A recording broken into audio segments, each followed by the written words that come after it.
Welcome to Life Stories, where every tale is a reflection of the strength, resilience, and love that shape our lives. Today's story is one of hardship, dreams, and the unwavering bond between a father and daughter. It's about the sacrifices we make for family, the dreams we hold on to, and the unexpected moments that change everything. Join us as we journey through the highs and lows of a family's life, where every struggle brings a lesson, and every dream is worth chasing. Don't forget to subscribe to the channel and start today's story with us. I still remember that day as if it were yesterday, wrapping up the last of the unsold candy as the setting sun cast long shadows over the bustling streets of Chicago.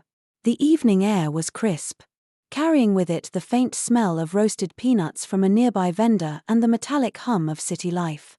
A heavy sigh escaped my lips, filled with the weight of exhaustion and a lingering sadness that seemed to have found a permanent home in my chest. At just 12 years old, I had already grown far too familiar with the kind of fatigue that reaches beyond the body and settles deep into the soul. It hadn't always been this way. Not so long ago, my world revolved around school, homework, and the innocent joys of childhood. But life has a way of turning sharp corners when you least expect it. And ours took a particularly harsh one. My mother's illness and passing left a void so immense it seemed to swallow the light from our lives. My father, John, was left to pick up the pieces, doing his best to raise me while struggling with his own grief. Yet grief, no matter how profound, does not stop the rent from being due or food from being needed on the table. So, I had stepped into the role of a helper. It wasn't a decision made lightly, it was a choice born of necessity. Quitting school had felt like tearing away a piece of myself. Every day, as I folded up my little street cart, the bitter thought clawed at me: I should be at home, writing essays, solving math problems, laughing with classmates. Instead, I spent my days selling candy at a busy intersection, waving down strangers who often walked past without so much as a glance. The rejection stung, each a tiny thorn pricking at my resolve. That evening, as I packed up my things, my chest felt tight with a mixture of resignation and longing. The temptation to let the sadness engulf me was strong. But just then, a familiar voice called out, cutting through my thoughts like a lifeline. "Hey, Sarah." It was Lily, my best friend. Her presence felt like a warm light in an otherwise cold and grey world. She approached me with her usual encouraging smile, the kind that had the power to dissolve my worst fears. Even if just for a moment, Lily had a way of making everything seem less dire, as though her belief in me could lend me a little strength when mine faltered.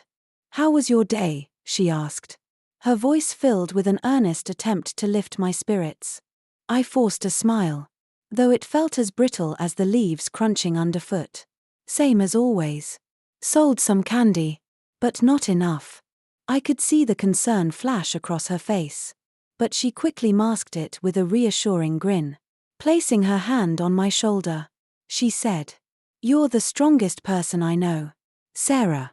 I don't know how you do this every day." Her words touched a place deep within me, a place that often felt unseen.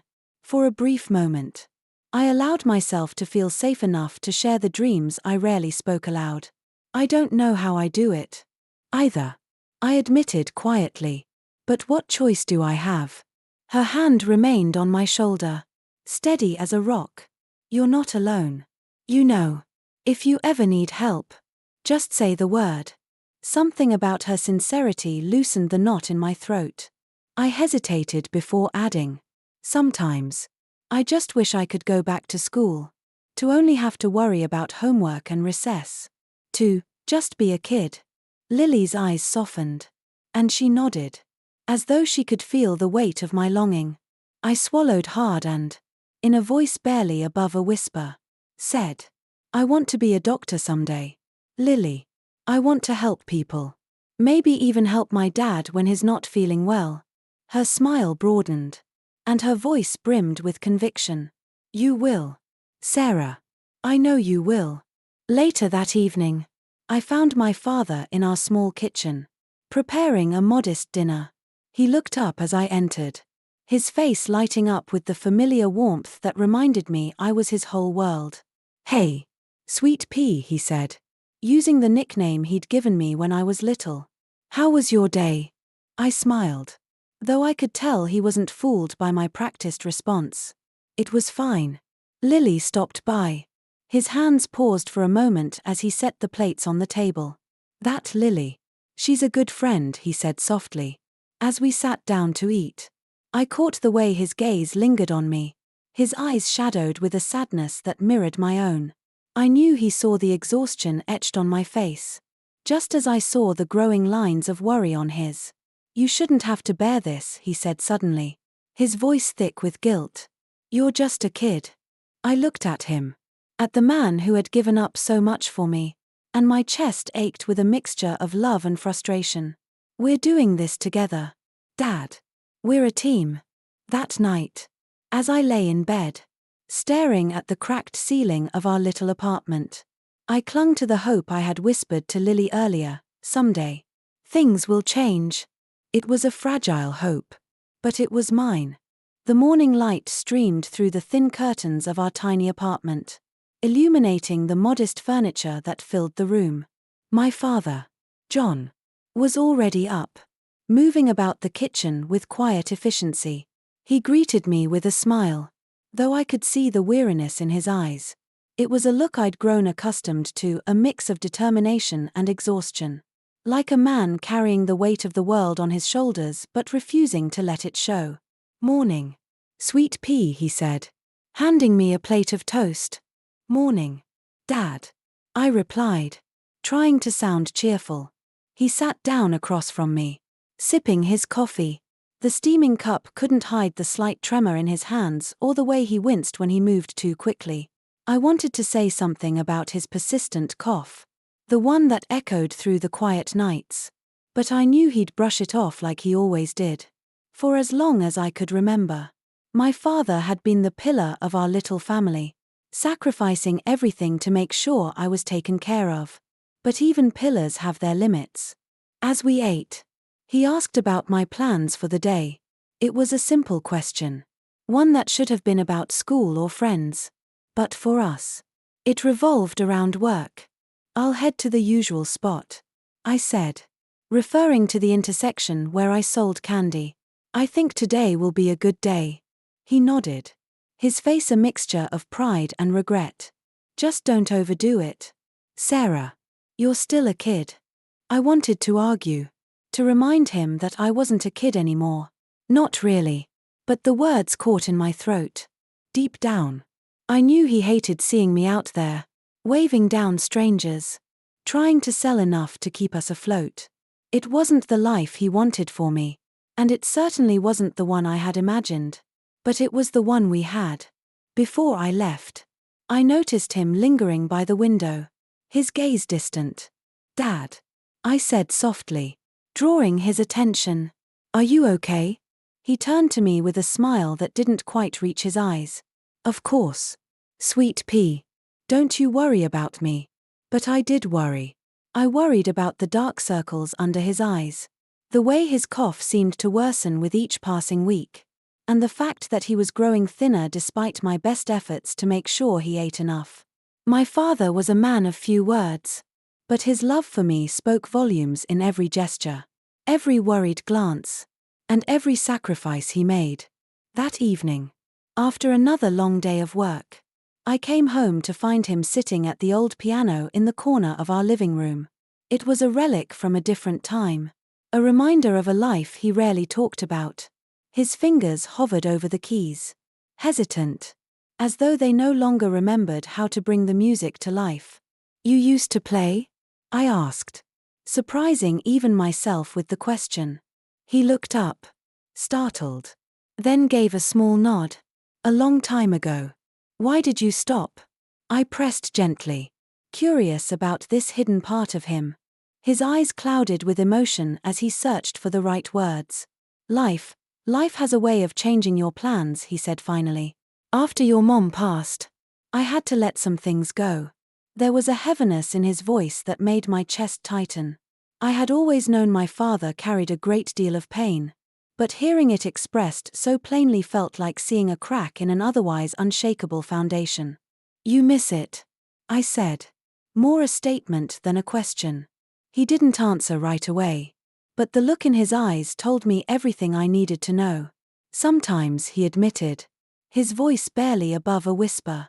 "But it's not important anymore." I wanted to tell him that it was important, that his dreams mattered too. But the words wouldn't come.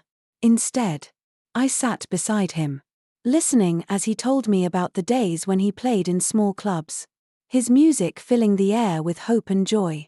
It was a version of him I had never known, a man who had once believed in the power of his own talents. As he spoke, I couldn't help but think of my own dreams, the ones I kept tucked away, afraid to let them take root in a world where survival came first. In that moment, I saw a glimpse of the man my father used to be, and I realized just how much he had sacrificed for me. Later that night, as I lay in bed, I thought about the piano and the music it once held. I thought about my father and the life he had given up to ensure I had a chance at one. And for the first time in a long time, I found myself wondering if it was possible for both of us to reclaim a piece of what we had lost. The weeks that followed passed in a blur of routine.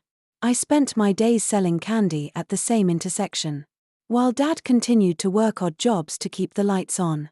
Life felt like an endless cycle of barely scraping by. Yet, somewhere deep inside me, a tiny ember of hope flickered, stubbornly refusing to be extinguished. I often caught Dad glancing at the piano in the corner, his fingers unconsciously tapping a rhythm on the table as though the music was still alive within him. One chilly afternoon, as I was packing up my unsold candy, I noticed a brightly colored poster flapping on a nearby pole. Curious, I walked over and read the words printed in bold: "Local Talent Contests. Showcase your skills. Grand prize, $5,000. My heart skipped a beat as I imagined what that kind of money could mean for us, a chance to pay off debts. Maybe even for me to go back to school. I tore the poster from the pole and raced home, clutching it like a lifeline. Bursting through the door, I found Dad in the kitchen, preparing a simple dinner. His face lit up with surprise at my enthusiasm. "Dad, look at this," I exclaimed, holding the poster up for him to see. "It's a talent contest. The prize money could change everything for us." His brow furrowed as he studied the poster, and I could see the wheels turning in his mind. But then he let out a soft sigh and shook his head. "Sarah, contests like these, they're not for people like us." "What do you mean?" I asked, my voice tinged with frustration. "You used to play, didn't you? You were good. You could win this." He hesitated, his fingers tightening around the edge of the counter. "That was a long time ago. I'm not that person anymore." His words stung more than I cared to admit. "But you still have it in you, Dad. I know you do." He looked at me then, his eyes filled with a sadness that made my chest ache. "It's not that simple. Sweet pea. Music, it brings back memories. Some good, but some I'd rather leave in the past." I opened my mouth to argue, but the look on his face stopped me. This wasn't just about the contest, it was about the pain he had buried along with his music. "So," I nodded, tucking the poster into my pocket and silently vowing not to give up. The next day, as I sold candy at my usual spot, a man in a crisp white coat approached me. I recognized him instantly. It was Dr. Anderson, the doctor who had treated Dad during a recent health scare. He greeted me warmly, his smile genuine and kind. "How's your father doing?" he asked. "He's okay," I replied, though I couldn't hide the worry in my voice. Dr. Anderson nodded thoughtfully. "You know, I've been thinking about him. He mentioned something about playing piano when we talked. Is that true?" I hesitated, unsure how much to reveal. "He used to. He hasn't played in years." A spark of recognition lit up the doctor's face. I used to go to a bar in New York where there was a pianist who played the most incredible music. He mentioned the name John, and I wonder, could it have been your dad? My heart leapt at the possibility. It might have been, I said cautiously. Dr. Anderson's smile grew wider. If it was, your dad's music left a lasting impression on me. It inspired me in ways I can't even begin to explain. Have you ever thought about encouraging him to play again? I hesitated, then pulled the poster from my pocket. I tried. He doesn't think he can anymore. The doctor studied the poster, his expression thoughtful. Maybe he just needs a little push. Would you let me help? My eyes widened. You'd do that? He nodded. If your father inspired me once, I'd like to repay the favor. Let me see if I can remind him of what he's capable of. When I told Dad about the doctor's offer later that evening, he seemed torn between gratitude and reluctance. I don't know, Sarah, he said quietly. It's been so long. It's worth a try. Dad, I said, my voice firm. You always tell me not to give up. Maybe it's time you didn't either. For the first time in years, I saw a glimmer of hope in his eyes. It wasn't much, but it was enough to start. The days leading up to the contest were filled with a mixture of nerves and excitement. Dr. Anderson had been true to his word, inviting Dad to his house every afternoon to practice on a grand piano that seemed to glow under the soft sunlight streaming through the living room windows. It had been years since Dad had played, and at first, his fingers stumbled over the keys, hesitant and unsure. But slowly, with each passing day, the music began to return, like an old friend stepping back into his life. I watched him during those sessions, sometimes from the doorway, sometimes perched on the edge of a nearby chair. His face, usually lined with worry, seemed lighter, more alive. There was a sparkle in his eyes that I hadn't seen in years, as though the music was pulling him back to a part of himself he'd thought he'd lost forever. It filled me with a sense of pride and hope, though a small part of me worried about what might happen if things didn't go as planned. The night before the contest, the air in our little apartment felt different, charged with anticipation. Dad had brought home a suit that Dr. Anderson had given him, and he hung it carefully on the closet door, smoothing out every wrinkle with reverence. I caught him glancing at it more than once, his expression a mix of awe and apprehension. Are you nervous? I asked, sitting cross-legged on the couch. He chuckled softly, running a hand through his hair. More than I thought I'd be. You'll do great, I said with conviction. I know you will.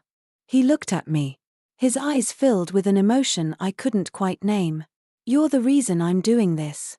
You know, he said quietly, I want you to see that anything is possible if you work for it. Even this. His words sank deep into my heart, and I felt a lump rise in my throat. I'm already proud of you, Dad.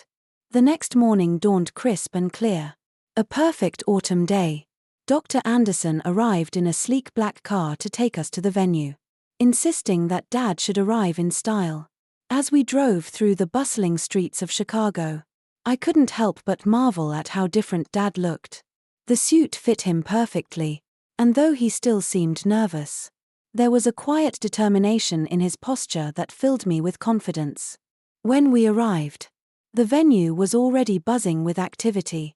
Contestants of all ages milled about, some nervously clutching their instruments, others chatting excitedly with family and friends. Dad's name was called near the middle of the lineup, giving us time to settle into the atmosphere. I found a seat near the back of the auditorium, my heart pounding in my chest as I watched the performances unfold. Each contestant seemed more talented than the last, and I couldn't help but worry about how Dad would measure up. But then I thought about how hard he had worked, how much he had sacrificed, and I knew he deserved this moment. When his name was announced, the room fell silent, save for the soft shuffle of his footsteps as he approached the piano. He sat down, adjusting the bench and taking a deep breath before placing his hands on the keys. For a moment, there was nothing but the stillness of anticipation. And then he began to play. The first note was shaky, uncertain, and my heart sank. But then, as if guided by some unseen force, he found his rhythm. The music flowed from his fingers, filling the room with a melody that was both haunting and hopeful. Each note seemed to tell a story of struggle, love, and the unyielding hope that had carried us through the darkest times. I could feel tears prick at the corners of my eyes as I watched him. My father, bearing his soul through the music. He wasn't just playing the piano, he was speaking to everyone in that room, sharing a piece of himself that had been hidden away for so long. When the final note rang out, the room erupted into applause. The sound was deafening, a testament to how deeply his performance had moved the audience. I clapped until my hands ached, my heart swelling with pride. As he stood to take a bow, his eyes searched the crowd until they found mine. In that moment, I saw everything: the love, the gratitude, and the quiet promise that no matter what happened next, we would face it together. The applause still echoed in my ears as Dad stepped off the stage, his shoulders visibly lighter than they had been in years. He made his way through the buzzing crowd to where I sat, a proud smile tugging at the corners of his mouth. I jumped up and threw my arms around him, not caring about the curious looks from the other attendees. "You were amazing, Dad," I said, my voice thick with emotion. "I've never been so proud of you." He chuckled softly, squeezing me tightly. "I couldn't have done it without you, Sweet Pea. You were my inspiration." We didn't have long to bask in the glow of his performance before the announcer's voice filled the auditorium. It was time for the winners to be revealed. My heart raced as the room fell silent, each name and place building the anticipation until, finally, the second-place winner was announced, John Brooks. The crowd erupted in cheers, and I joined them, my hands clapping furiously as I turned to look at Dad. His face was a mixture of disbelief and quiet pride as he made his way back to the stage to accept his award. Though he hadn't taken first place, the recognition and applause felt like a victory all the same. When he returned to me, holding the trophy and a modest check, I could see the gratitude in his eyes. "We did it," he said, his voice barely above a whisper. I nodded, my smile widening. "You did it, Dad." Just as the ceremony was winding down, the announcer called one more name that caught both of us by surprise: Dr. Samuel Anderson. "Please join us on stage." I turned to look at the doctor, who had been seated a few rows ahead of us. He rose with a calm confidence, making his way to the stage to deliver what the announcer described as closing remarks. I hadn't realized until that moment that Dr. Anderson was more than just a kind doctor who had helped us. He was one of the event's key sponsors. He took the microphone, his voice steady and warm as he began to speak. "This year, we've had the privilege of witnessing incredible talent and inspiring stories. But there's one participant who has particularly moved me. I believe his story and his music has touched all of us." I felt a shiver run down my spine, and I noticed Dad sitting up a little straighter, his brow furrowed in confusion. Dr. Anderson continued, his gaze sweeping the room before landing squarely on Dad. "John Brooks," he said, his voice filled with emotion. "Your music inspired me 15 years ago when I was just a young man trying to find my way. I used to listen to you play at Starlight Lounge in New York, and your performances gave me hope in some of my darkest times." The room seemed to hold its breath as Dr. Anderson stepped down from the stage, approaching Dad with an envelope in hand. "Tonight, I'd like to do more than just applaud your talent. I'd like to give you a gift, not just for the music you've shared with us, but for the love and resilience you've shown in raising your daughter." Dad stood, visibly stunned, as Dr. Anderson handed him the envelope. Inside was a check far larger than the contest prize. It was a gesture of profound generosity, one that seemed to hold the promise of a brighter future. "I hope this helps you and Sarah take the next steps toward the life you both deserve," Dr. Anderson said, his voice soft but filled with conviction. Tears welled up in Dad's eyes as he shook the doctor's hand. his voice breaking as he tried to express his gratitude. "Thank you for everything." Dr. Anderson placed a comforting hand on Dad's shoulder. "You've already repaid me, John. Your music has given me, and now everyone here, so much." As the crowd rose to their feet in a standing ovation, I felt a wave of emotion crash over me. This moment wasn't just about the contest or the prize, it was about the connections we make, the lives we touch, and the unexpected kindness that can change everything. Dad had found his music again. And with it, a piece of himself he had thought was lost forever. As the applause died down, I couldn't help but feel a profound sense of peace settle over me. The world seemed to slow, and in that quiet moment, I realized that our lives were about to change forever. I had always known my father was talented, but tonight, seeing him stand on that stage, receiving the recognition he so richly deserved, it was as though everything we had been through, every struggle, every moment of doubt, had led to this. We left the auditorium, the crisp evening air a welcome relief after the heat of the crowded hall. I could see Dad's face illuminated by the streetlights, a serene smile that seemed to come from deep within. He was no longer the man I had always known, tired, weighed down by years of responsibility. Tonight, he was reborn. He had found his music again. And with it, his passion for life. The next morning, over a quiet breakfast, Dad turned to me with a determined look in his eyes. "Sarah, I've been thinking," he began, pushing his plate aside. "I want to take this seriously. The music, the career. I've been neglecting it for too long, and I don't want to live with regrets." I put my coffee cup down, suddenly alert. "What are you saying, Dad?" "I'm saying I want to start performing again. I'm going to make music my priority." I was taken aback by the clarity in his voice. For as long as I could remember, Dad had always dreamed of returning to his music. But his responsibilities as a father had kept him from truly pursuing it. I had always supported him, of course, but hearing him say it out loud made it real. It was no longer just a dream, it was a plan. "Are you sure about this?" I asked, my voice filled with a mixture of excitement and apprehension. "What about your job? What about everything we've built?" Dad's eyes softened, and he reached across the table to take my hand. "Sarah, I've spent my whole life building things for you, making sure you had everything you needed. But now, it's time for me to do something for myself. I don't want to look back when I'm older and wonder what might have been. I've got one last shot at this, and I'm going to take it." I squeezed his hand, feeling a swell of emotion in my chest. I had always admired Dad's selflessness, his unwavering commitment to me, but hearing him speak like this, so full of purpose and passion, it gave me a new sense of respect for him.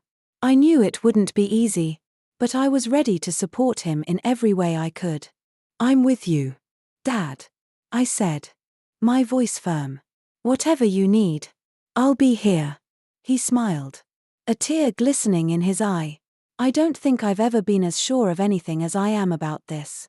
That evening, as I helped Dad load up his guitar and his old sheet music, I couldn't shake the feeling that something incredible was unfolding before us.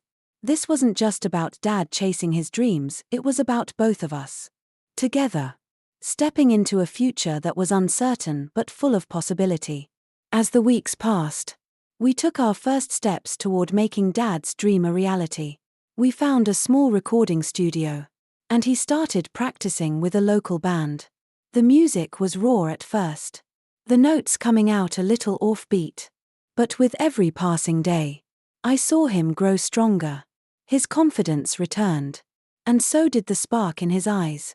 I could hear it in the music, the joy, the passion, the freedom. But it wasn't just the music that changed. It was everything. Dad started taking better care of himself, eating right, exercising, and finally getting the rest he had deprived himself of for years. He was happier, more vibrant, and there was a lightness to his step that I hadn't seen in years. It was as though he had rediscovered not just his music but also the man he had always been deep down. One afternoon, I drove him to a small local bar where he was scheduled to perform for the first time in over a decade.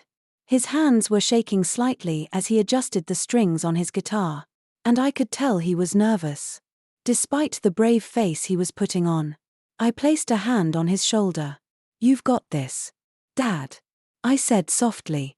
"Just be yourself." He looked up at me, his eyes full of gratitude. "Thanks, Sarah. I couldn't do this without you." As he stepped onto the stage and began to play, the crowd fell silent, their attention captivated by the raw emotion in his voice and the familiar melodies he effortlessly wove together. The moment was magical, and I couldn't help but smile through the tears that welled up in my eyes. My dad was finally living his truth. As I watched him, I realized that this wasn't just a story about chasing dreams. It was about rediscovering who you are, embracing your passions, and, most importantly, never giving up even when life had every reason to make you quit. That night, I learned that it's never too late to start over, that it's okay to pursue your dreams, even if it means stepping out of your comfort zone, and most of all, that love and support can give you the strength to do things you never thought possible. As the final chords echoed through the bar, I realized that the journey my dad and I had taken wasn't just about music or dreams, it was about rediscovery, healing, and the power of believing in yourself. We had come full circle, and I couldn't be prouder of the man he had become. Life, with all its twists and turns, had given us a second chance, and we weren't going to waste it. Thank you for joining us on this journey. If you enjoyed this story, don't forget to subscribe to the channel and stay tuned for more life stories. Every tale is a lesson, and every lesson is a chance for us to grow. Until next time, keep believing, keep dreaming, and always stay true to who you are.